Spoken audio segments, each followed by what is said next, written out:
Today we're learning how to make coasters using recycled plastic.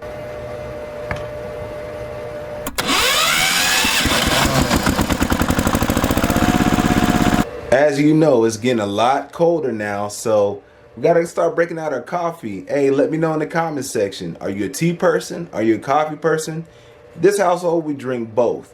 Right now I've got this creamer here. It's basically the Cinnabon flavored one. My go-to is hazelnut, but let me know in the comment, what's your flavor? Anyway, long story short, in a previous video, if you look at the link above, we learned how to actually shred plastic from all different types of old recycled plastic material. And so today we're actually making a practical product. Yes, we are making coasters today using recycled plastic. So let's find out more about that. So in today's video, we're going to be making plastic coasters. Now, these coasters can double as a stock that you can take on a CNC machine and create new products out of. But the main objective is to take something that you will either send to the recycling center or throw away and turn it into something practical.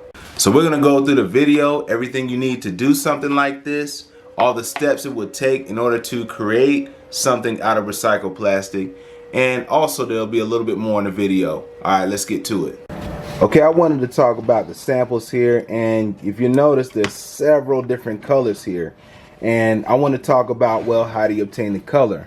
Best way I can explain, and I'll move these over here, is normally in recycled plastic, you can shred a colorful bottle, or most of the time your color is going to come from the actual caps.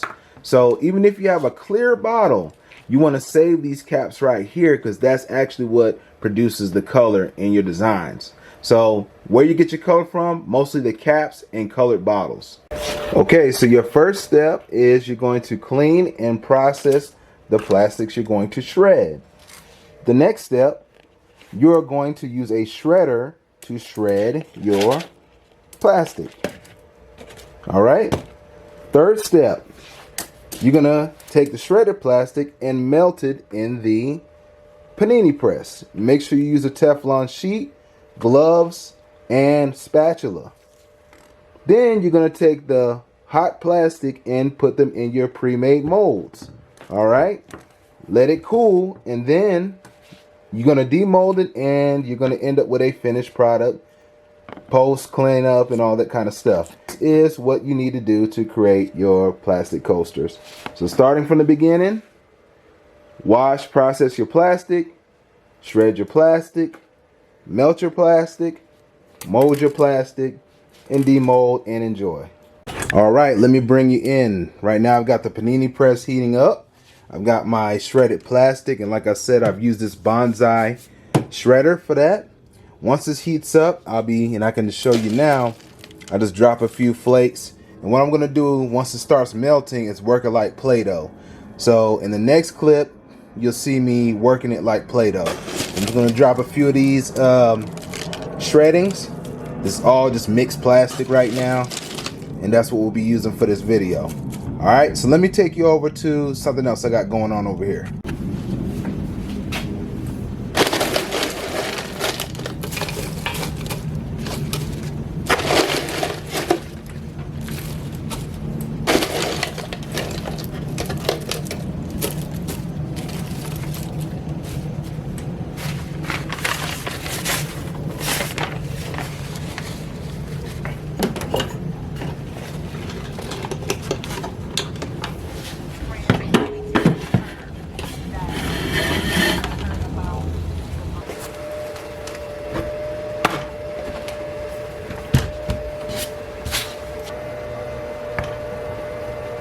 And of course, while you're doing your work, you're going to need a decent mouse. So definitely check out this new Bluetooth mouse that is available at CLOLearnshop.com. It has a changing LED aesthetic, also is Bluetooth, and it works with a USB dongle. Now, this has a rechargeable internal battery which charges via the plug right here. And these will be available on CLO Learn Shop and also on my Mercari page. All right, this mat really comes in handy, especially I've done welding, cutting, all sorts of paint, and sometimes sawdust gets on this particular workspace. And it's good to have something like this, nice synthetic leather, durable, that will keep your, intricate items out of harm's way. So I definitely love using this when I need to bring the laptop out here to work on the CNC. So let's get into the actual files for how to make these inlays that go inside the Panini press. Okay, here I have the whole set, but I'm just going to go ahead and zoom in onto one of them. So basically what you essentially want to do is just make sure that this whole frame fits inside of the press that you buy. And then secondarily, that the inside is the actual dimensions that you want them to be. So I made practical sizes. This one is a 4x8, 4" by 8". This is a 4x4". This one is a 5x7. And this is a 4", or you could say a 2" radius circle frame. And that's all you need to do, guys.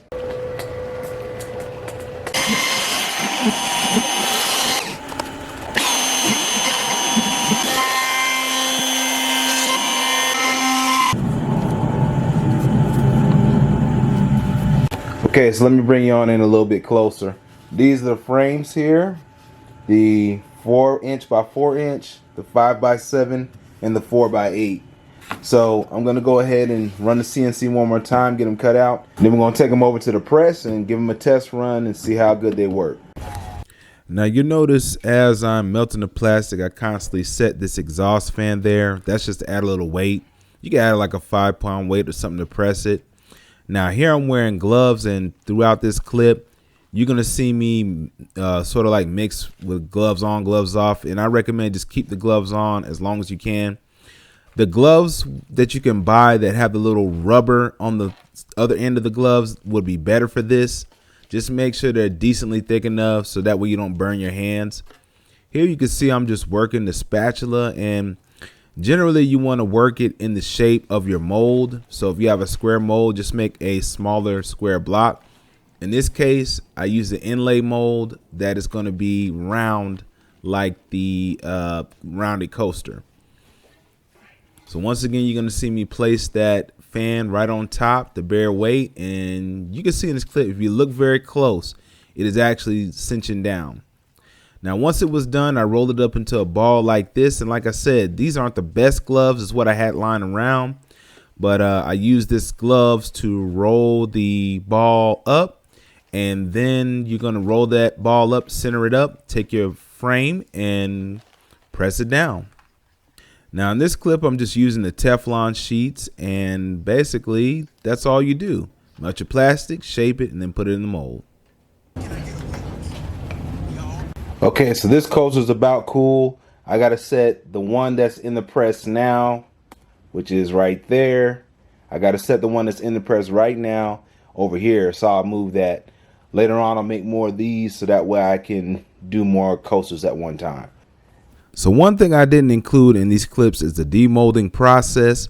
So basically you're just going to see me and what has happened here is the heat has caused the ball to melt and take the shape of the template that I made, basically the mold that I made. And you don't see in this video the cleanup and all that, but you'll see the finished product. Okay, I wanted to talk about the samples here, and if you notice, there's several different colors here, and I want to talk about, well, how do you obtain the color? Best way I can explain, and I'll move these over here, is normally in recycled plastic, you can shred a colorful bottle, or most of the time your color is going to come from the actual caps. So even if you have a clear bottle, you want to save these caps right here, because that's actually what produces the color in your designs. So where you get your color from, mostly the caps and colored bottles. Okay, over here I have two of the irregular slabs here, and I want to get in a little bit closer so you can see kind of the detail and how that would look. So it looks like a hash brown a little bit, but just made with plastic. And before you can make something like this or this in particular, you can kind of tell based off of the color which one this came from. You're going to need shredded plastic. Now, I made a video on how to take a shredder and process the plastic so now you can get it melted.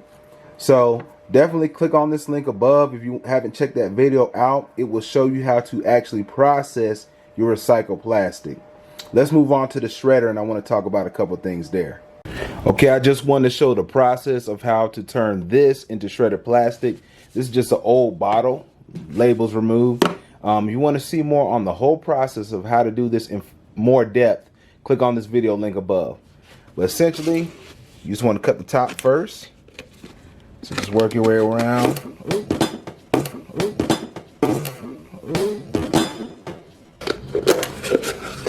Then you want to cut the bottom half, and it looks like there's still some lotion in there, but that's okay. It'll just oil the cutters on the gear. So I just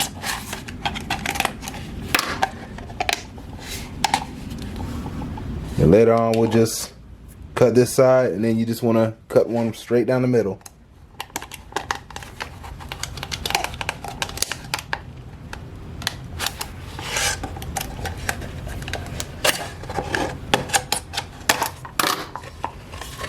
And now what you can do, you can just run this through the cutter. And that's essentially how you shred the plastic. Let's open her up. As you can see here, it's gonna make a nice little color there. There's plenty of purple and clear. Let's get this in a bin and see what color coats we can make now.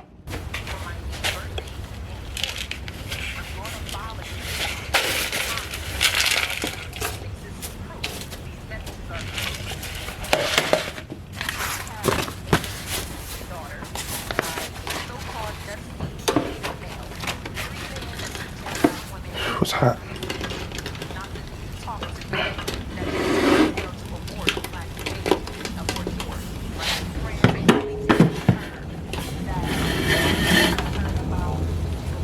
Okay, so here are 3 other samples. Now, the technique I used for this was different. Same shredded plastic.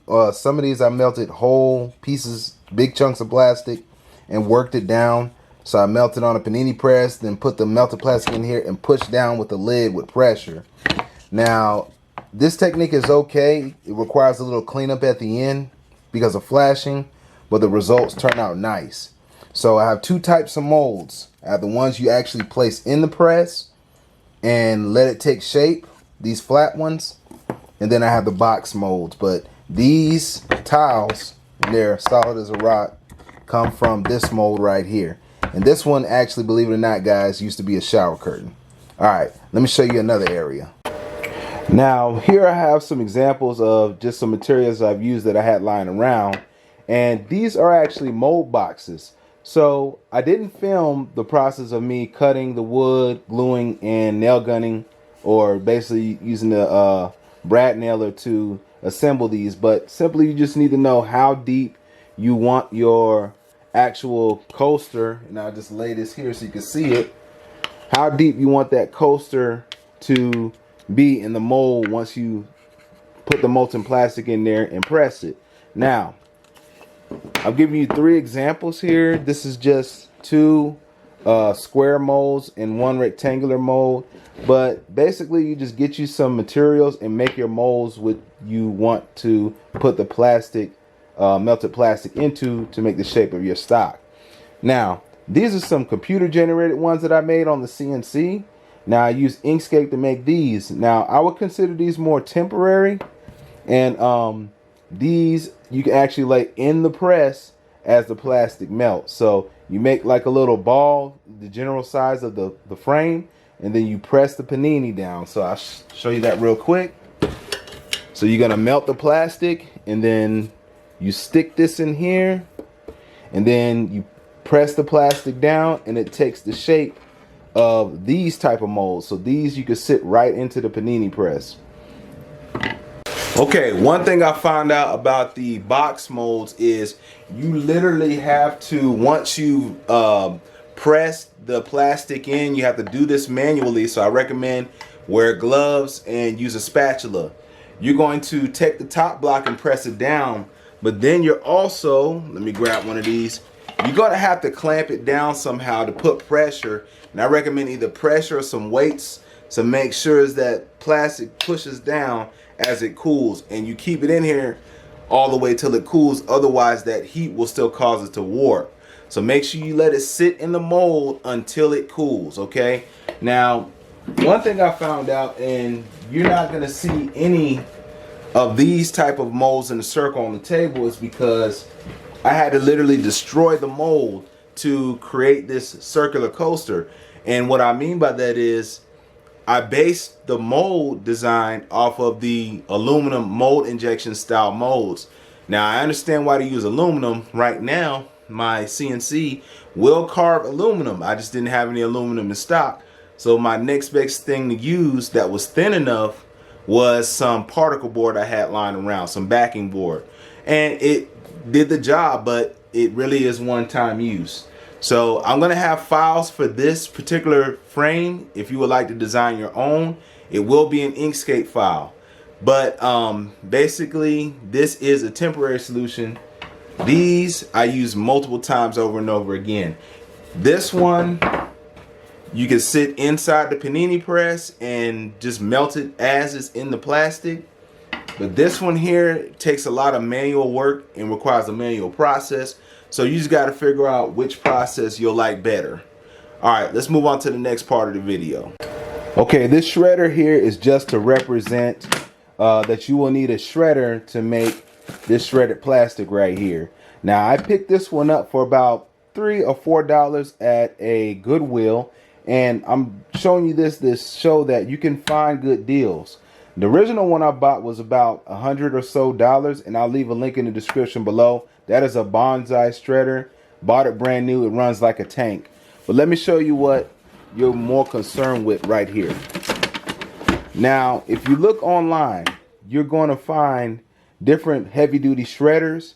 You want to make sure you get something with some nice thick blades. Make sure they're metal blades. And make sure that you have a strong motor attached. This is a hefty 10-sheet shredder, and it will mold through plastic no problem. So one modification I intend to do, and you might see me scroll through some pictures, is add a hopper to the shredder. This will allow me, for example, to shred bulkier plastics such as these spray paint caps. Right now, if there was a hopper, I could actually shred these. But believe it or not, everything I've cut and processed, I've had to actually cut the bottles, just like right here, and feed it through. So this shredder I'm going to modify to take bigger pieces of plastic. So in order to make your shredded plastic, you will need either a paper shredder, heavy duty, or some form of mechanical shredder. And those go upwards of thousands of dollars. So this is the most practical way to do it at home. Okay, on the next step, I wanted to show you what you'll need to actually melt the plastic. And this is a Panini press, or it's a flat press. You know the ones you cook sandwiches with, toast with, and stuff like that. And it's inexpensive. I will leave a link in the description below for this particular Musa one. But this has been more than enough for me to create the coasters that I made in the previous clip. Now, you're also going to need either the waxy cooking sheet or Teflon sheets. And I found that the Teflon sheets are way more durable, and you can reuse them as you're melting the plastic. So the next thing you're going to need once you shred your plastic is some way to melt it. So I will leave a link in the description below for this Musa Panini press. I want to take a little minute to talk about why I wanted to do a project like this. When I wake up, I think about what I want to make for the day. I thank God for giving me another day on the earth. And I'm like, hey, what am I going to make today? So this being able to recycle and make stock will give me more material I can use for my various projects I like to do. So I got these that I was able to recycle here. And I want to go over each one and kind of explain what I did with each. So I'll start with this one. This first one is pretty interesting. This is a shower curtain, and this is the entire shower curtain actually that's melted down, and it actually filled just this square block right here, and it's pretty much solid, hard, very hard. You could almost use it as a tile. This one right here is a mix of things, bottle caps, all sorts of different plastics, but as you can see, it has a really nice marbling to it right here on the actual block of recycled plastic, and each one of these are rock solid. Now here is a mixture of an old bucket, and I believe it was an old drain tube from a gutter, and one was brown, one was yellow, but as you can see, the colors mix very nicely, and this turned out great. And so these could be used as several different coasters, and I'm going to take these two other shapes. One was an old lotion bottle and shampoo bottle, and look at how nice the purple and blue came out on this particular slab. Now this was the first one I started off with. I had more brown, yellow, gray, and some blue recycled plastic in this one. But basically you could take something that normally would be thrown away and turn it in an actual practical product. You get some mold making practice done. Also, you get to be able to design some things on the computer, and overall it's a really good project. So these are all the facets to making the coasters using recycled plastic and a little bit of ingenuity. Now definitely, if you would like to support the channel, all the projects and things that you contribute really help CLO Education TV and CLO Academy. So if you would like to drop a donation for the CLO Learning Academy, that's fine. Or if you would like to support the channel and purchase a set of coasters, they come in a set of 2. Whether you like the round ones or the square ones, you will find them at clolearnshop.com. If you have some different ideas of what you would do with recycled plastic, leave your ideas in the comment section below. Support this channel by picking up our various items such as this placemat, this new mouse, or even pick up a coaster that was made from recycled products. You can even use it as a coaster for your favorite cup of coffee. Thank you so much for watching, and have a great day.